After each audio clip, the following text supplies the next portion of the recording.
نبی کریم صلی اللہ علیہ وسلم مال غنیمت تقسیم فرما رہے تھے تو ایک شخص نے کہا یا رسول اللہ انصاف کیجئے۔ آپ نے فرمایا تو ہلاک ہو، اگر میں انصاف نہ کروں تو اور کون انصاف کرے گا؟ السلام علیکم ورحمۃ اللہ۔ ویب سیریز طریقہ محمدی کی آج 6 ایپیسوڈ ہے۔ حضرت عبداللہ بن ابو حضرت اسلمی رضی اللہ تعالیٰ عنہ پر ایک یہودی کے 4 درہم قرض تھے۔ یہودی نے نبی پاک سے مدد مانگی۔ آپ نے حضرت عبداللہ سے ارشاد فرمایا کہ اس کا حق اسے ادا کر دو۔ سیدنا ابو حضرت رضی اللہ تعالیٰ عنہ نے عرض کیا رسول اللہ میرے پاس تو 4 درہم نہیں ہیں۔ آپ نے ان سے 3 بار ارشاد فرمایا کہ اس کا حق ادا کر دو۔ ناظرین، رسول اللہ جب کوئی بات 3 بار ارشاد فرما دیتے تو اسے کوئی نہیں رد کر سکتا تھا، لہٰذا آپ بازار گئے، اپنا امامہ اتارا، اسے تیبند بنایا، تیبند کو 4 درہم میں سیل کیا اور پھر وہ 4 درہم لا کر اس یہودی کو آپ نے ادا کر دیا۔ اسی طرح ایک بار بشر نامی ایک منافق کا ایک یہودی سے جھگڑا ہو گیا۔ یہودی نے کہا کہ چلو محمد صلی اللہ علیہ وسلم سے فیصلہ کرواتے ہیں۔ منافق نے سوچا کہ رسول اللہ تو کسی کی رعایت نہیں کریں گے اور اس سے میرا مقصد حاصل نہیں ہوگا، اس لیے اس نے مسلمان ہونے کا دعویٰ کرنے کے باوجود یہ کہا کہ کعب بن اشرف یہودی کو فیصلہ کرنے کا بڑا بناؤ۔ یہودی جانتا تھا کہ کعب بن اشرف رشوت خور ہے، اس لیے اس نے یہودی ہونے کے باوجود اس بات کو تسلیم نہ کیا، لہٰذا نہ چاہتے ہوئے بھی اس منافق کو فیصلہ کرنے کے لیے پیارے آقا کی بارگاہ میں آنا پڑا۔ رسول پاک نے جب کیس سنا تو اس میں یہودی صحیح تھا، سو آپ نے اس یہودی کے حق میں فیصلہ سنا دیا۔ یہاں سے فیصلہ سننے کے بعد چونکہ سامنے والا منافق تھا، اس کے دل میں چور تھا اور وہ یہودی پر ظلم کرنا چاہتا تھا، لہٰذا اس نے یہودی کو مجبور کیا کہ وہ دونوں اب حضرت عمر سے فیصلہ کروائیں۔ یہودی راضی ہو گیا، چنانچہ وہ دونوں حضرت عمر کے پاس گئے فیصلہ کروانے۔ یہودی نے آپ رضی اللہ عنہ سے عرض کی کہ میرا اور اس کا معاملہ آپ کے رسول طے فرما چکے ہیں، لیکن یہ نبی کے فیصلے سے راضی نہیں ہے اور آپ سے فیصلہ کروانا چاہتا ہے۔ حضرت عمر فاروق نے جب یہ سنا تو آپ نے فرمایا کہ رکو، میں ابھی تمہارا فیصلہ کرتا ہوں۔ یہ فرما کر آپ مکان میں تشریف لے گئے اور تلوار لا کر اس منافق کی گردن کاٹ دی اور فرمایا کہ جو اللہ اور اس کے رسول کا فیصلہ نہیں مانتا اس کا فیصلہ عمر کی تلوار کرتی ہے۔ ناظرین، حضور اکرم کے تمام فیصلے عدل اور انصاف کے مطابق ہوتے تھے۔ حضرت ابو سعید خدری رضی اللہ تعالیٰ عنہ سے روایت ہے کہ انہوں نے فرمایا کہ ایک روز نبی کریم صلی اللہ علیہ وسلم مال غنیمت تقسیم فرما رہے تھے تو ایک شخص نے کہا یا رسول اللہ انصاف کیجئے۔ آپ نے فرمایا تو ہلاک ہو، اگر میں انصاف نہ کروں تو اور کون انصاف کرے گا؟ ناظرین، رسول کریم کا عدل صرف دوسروں کے لیے نہ تھا بلکہ آپ اپنے پرسنل معاملات میں بھی عدل و انصاف سے ہی کام لیتے تھے۔ حضرت ابو ہریرہ سے روایت ہے کہ آپ صلی اللہ علیہ وسلم کے ذمے کسی شخص کا ایک اونٹ تھا، وہ اس اونٹ کو مانگنے کے لیے آپ کی خدمت میں حاضر ہوا اور اس نے بڑا سخت لہجہ آپ کے سامنے اختیار کیا۔ اس پر بعض صحابہ کرام نے اسے سزا دینے کا ارادہ کیا، مگر آپ صلی اللہ علیہ وسلم نے فرمایا اسے کچھ نہ کہو، صاحب حق کو بات کرنے کا پورا حق ہے، اور پھر حکم دیا اس کا حق اسے دیا جائے۔ اس کے بعد صحابہ کرام نے بہت تلاش کیا مگر اس عمر کا اونٹ نہ مل سکا، یعنی اس ایج کا اونٹ نہ مل سکا، اور جو ملا وہ زیادہ ایج کا تھا، تو آپ نے ارشاد فرمایا اسے یہی دے دو۔ وہ شخص کہنے لگا آپ نے میرا حق پورا عطا کیا ہے، اللہ پاک آپ کو اس کا بہترین صلہ عطا فرمائے۔ آپ نے صحابہ کرام کو ارشاد فرمایا کہ تم میں سے بہتر وہ ہے جو کسی کا حق ادا کرنے میں بہتر ہو۔ ناظرین، آپ کی امانت اور صداقت آپ کے تمام فیصلوں میں واضح طور پر نظر آتی ہے۔ آپ کا ارشاد بھی ہے کہ اللہ کی قسم میں زمین میں بھی امانت دار ہوں اور آسمان میں بھی امانت دار ہوں۔ ایک انصاری کا حضرت زبیر رضی اللہ تعالیٰ عنہ سے جھگڑا ہوا۔ معاملہ یہ تھا کہ مدینے والے پہاڑ سے آنے والے پانی سے اپنے باغوں کو سیراب کرتے تھے۔ وہاں ایک انصاری کا حضرت زبیر سے اس بات پر جھگڑا ہوا کہ کون پہلے اپنے کھیت کو پانی دے گا۔ یہ معاملہ نبی کریم صلی اللہ علیہ وسلم کی بارگاہ میں پیش کیا گیا۔ نبی پاک نے ارشاد فرمایا اے زبیر، تم اپنے باغ کو پانی دے کر اپنے پڑوسی کی طرف پانی چھوڑ دو۔ آپ رضی اللہ عنہ کو پہلے پانی کی اجازت اس لیے دی گئی کہ ان کا کھیت پہلے آتا تھا، لیکن اس کے باوجود آپ صلی اللہ علیہ وسلم نے انصاری کے ساتھ بھی احسان کرنے کا فرما دیا، لیکن مجموعی فیصلہ انصاری کو ناگوار گزرا اور اس کی زبان سے یہ کلمہ نکلا کہ زبیر آپ کے پھپھیزاد بھائی ہیں، اس لیے آپ نے یہ فیصلہ فرما رہے ہیں۔ اب باوجود اس بات کے کہ فیصلے میں حضرت زبیر کو انصاری کے ساتھ احسان کی ہدایت فرمائی گئی تھی، لیکن انصاری نے یہ رویہ اختیار کیا تو آپ نے حضرت زبیر کو حکم دیا کہ اپنے باغ کو سیراب کر کے پانی روک لو۔ اس فیصلے میں نبی کریم نے واضح طور پر کہا کہ زبیر کو ان کا حق ملنا چاہیے اور انصاری کو انصاف کے تقاضوں کے مطابق اس فیصلے کو ایکسیپٹ کرنا چاہیے، مگر اس نے اپنے لیے فیصلہ قبول نہ کیا اور نقصان اٹھایا۔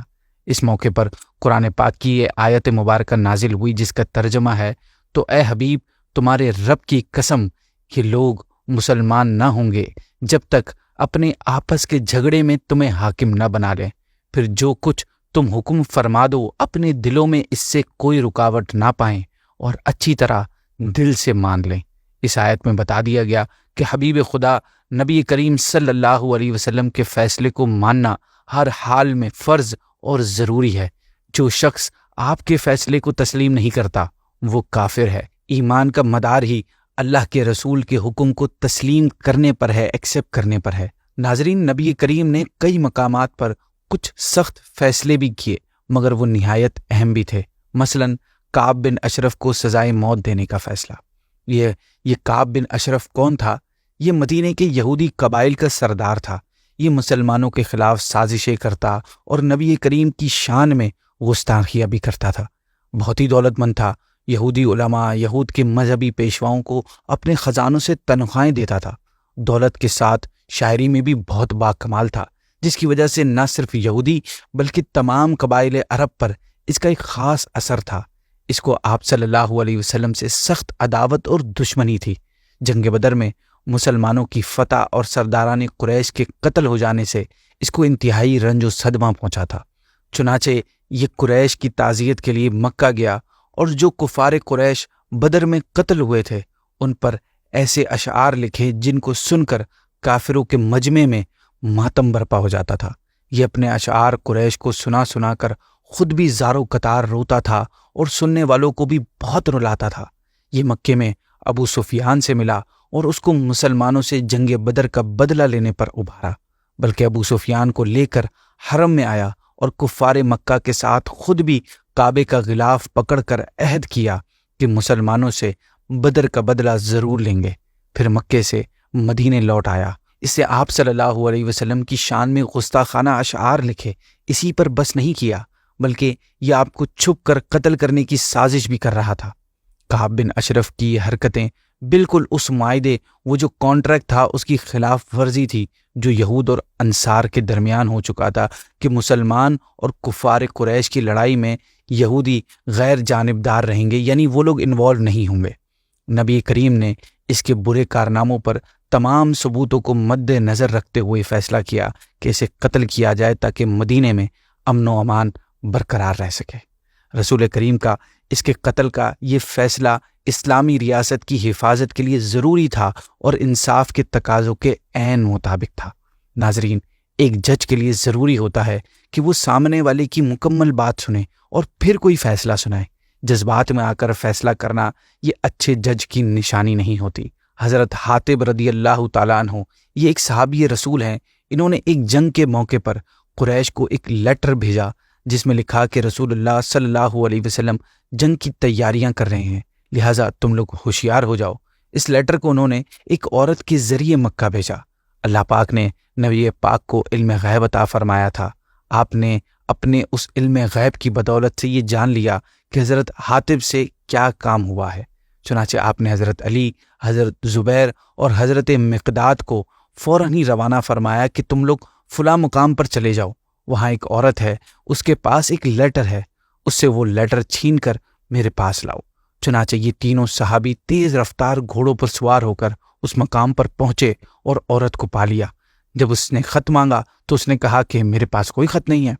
حضرت علی نے فرمایا کہ خدا کی قسم، رسول اللہ کبھی کوئی جھوٹی بات نہیں کہہ سکتے، نہ تو ہم لوگ جھوٹے ہیں، لہٰذا تو خط نکال کر ہمیں دے دے۔ پھر آپ نے اس سے سخت دھمکی دی۔ جب عورت مجبور ہو گئی تو اس نے اپنے بالوں کے جوڑوں میں سے وہ خط نکال کر دیا۔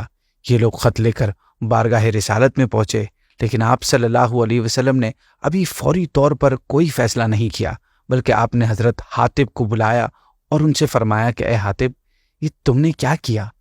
ان کی وضاحت طلب کی۔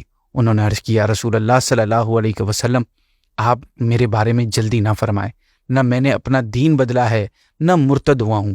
میرے اس خط کے لکھنے کا ریزن صرف یہ ہے کہ مکے میں میرے بیوی بچے ہیں، مگر مکے میں میرا کوئی رشتہ دار نہیں ہے جو میرے بیوی بچوں کی کیئر کرے۔ میرے سوا تمام مہاجرین کے رشتہ دار مکے میں موجود ہیں جو ان کے اہل و عیال کی دیکھ بھال کرتے رہتے ہیں، اس لیے میں نے یہ خط لکھ کر قریش پر اپنا ایک احسان رکھ دیا تاکہ ان کی ہمدردی حاصل کر لوں اور وہ میرے اہل و عیال کے ساتھ کوئی برا سلوک نہ کریں۔ یا رسول اللہ، میرا ایمان ہے کہ اللہ پاک ضرور ان کافروں کو شکست دے گا اور میرے اس خط سے کفار کو ہرگز کوئی فائدہ نہیں ہو سکتا۔ آپ نے حضرت حاطب رضی اللہ تعالیٰ عنہ کی اس جسٹیفیکیشن کو سن کر ان کا عذر کو قبول فرما لیا۔ دوسرے صحابہ کرام بھی غضب میں تھے، لیکن پیارے آقا کی پیشانی پر ایک ذرا سی بھی شکن تک نہیں آئی، اور آپ نے حضرت عمر سے ارشاد فرمایا کہ اے عمر، کیا تمہیں نہیں پتا کہ حاطب اہل بدر میں سے ہے، اور اللہ پاک نے اہل بدر کو مخاطب کر کے فرمایا ہے کہ تم جو چاہو کرو، تمہاری کوئی پکڑ نہیں ہے۔ یہ سن کر حضرت عمر کی آنکھیں نم ہو گئی اور یہ کہہ کر بالکل خاموش ہو گئے کہ اللہ اور اس کے رسول ہم سب سے زیادہ جانتے ہیں۔ ناظرین، نبی پاک نے حضرت حاطب رضی اللہ تعالیٰ عنہ کے عذر کو قبول فرما لیا اور انہیں معاف فرما دیا۔ اسی پر ناظرین یہ والی ایپیسوڈ کو اینڈ کرتے ہیں۔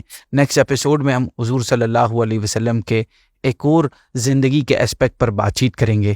السلام علیکم ورحمۃ اللہ وبرکاتہ۔